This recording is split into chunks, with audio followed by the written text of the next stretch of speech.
Welcome! We're going to be diving into the House of Wellness today. It's a really interesting framework designed to help you move from feeling stuck to actually leading your own life. We're going to unpack all its core ideas, so let's get right into it. Okay, let's start with this idea because it's pretty much the foundation for everything else. It reframes healing, right? It's not about fixing something that's broken in you. It's about getting back to the wholeness that was always there to begin with. That's a subtle shift, but it's a really powerful one. So why is an approach like this even necessary? Well, it starts by tackling a challenge that a lot of us know really well, that gap between the person we show to the world and how we're actually feeling on the inside. I mean, how many people can relate to this? On the surface, you're doing it all. You're a high performer, a leader, a parent, a caregiver. You're checking all the boxes. But inside, you might be dealing with burnout, anxiety, or just feeling totally lost. This right here highlights a key insight from the founder of House of Wellness. Think about it. We often get support and compassion, which is so important, but sometimes it's missing a clear structure, or roadmap, you know? The idea here is that real healing needs both. It needs the support, but it also needs direction. So how do you bridge that gap? Well, that question led to the creation of a whole new wellness practice, one designed to give you both that compassion and that essential guiding structure. And that's the House of Wellness.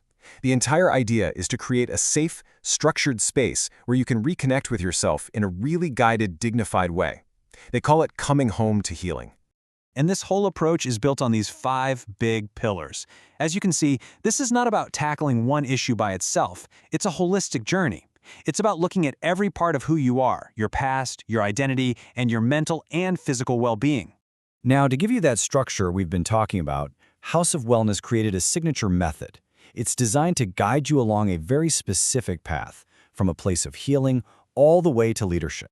And this is it, the CHL path. Clear the mind, heal the heart, and lead the life. It's a simple, memorable, and really actionable framework that becomes the foundation for every single one of their programs. Okay, let's unpack each of these 3 steps so we can see what they actually look like in practice.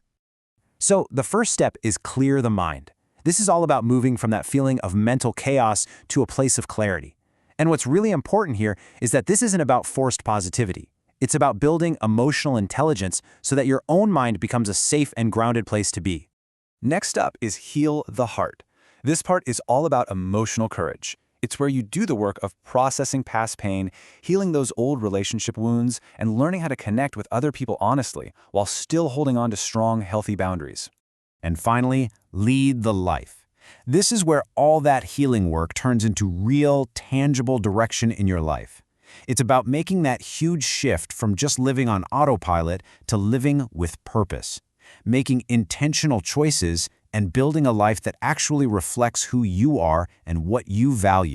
So as you're moving through the CHL path, you're basically developing these essential skills. Think of them like tools in your toolbox for building a more grounded life.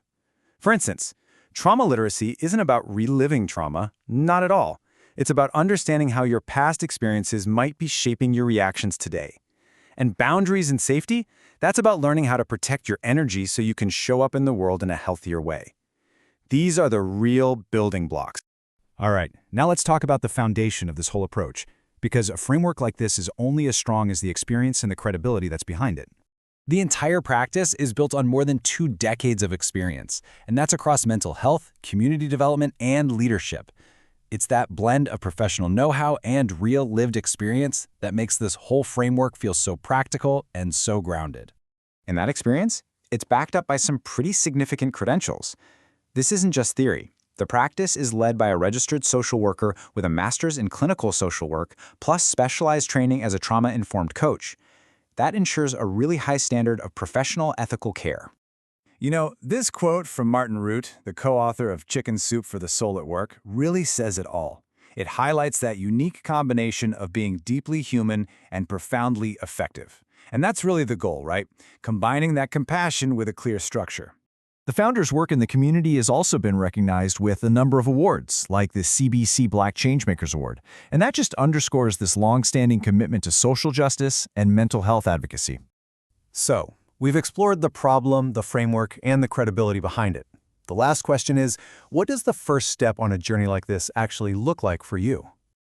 The path forward isn't supposed to be some huge, intimidating leap. It's actually designed to start with just a single, manageable, and really supportive first step. And that first step is a free 30-minute clarity session. It's a supportive, no-pressure conversation. It's just designed to help you explore your goals and see what a path forward might look like for you. It's simply an invitation to start the conversation about your own journey toward healing and leadership.